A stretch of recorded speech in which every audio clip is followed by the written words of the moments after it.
ఓం శ్రీ మహాగణాధిపతయ నమ. అస్మద్గురుభ్యో నమ. భవమంత్ర ఛానల్లో ఈ రోజున మనము శ్రావణ మాసంలో వచ్చేటువంటి ఏకాశిని పుత్రదా ఏకాశిగా పిలువబడుతుంది.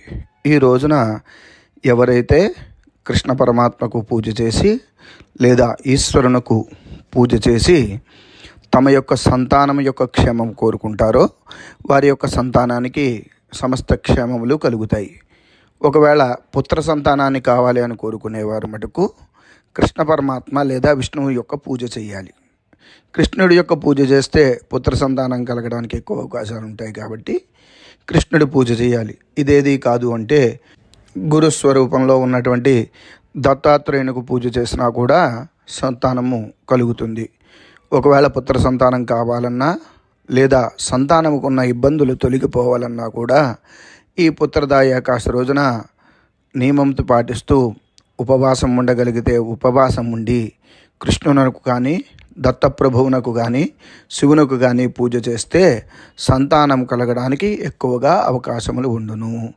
శుభం మీ భవమంత్ర.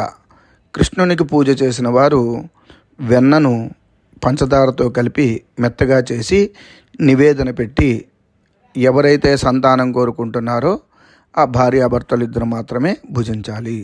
శుభము.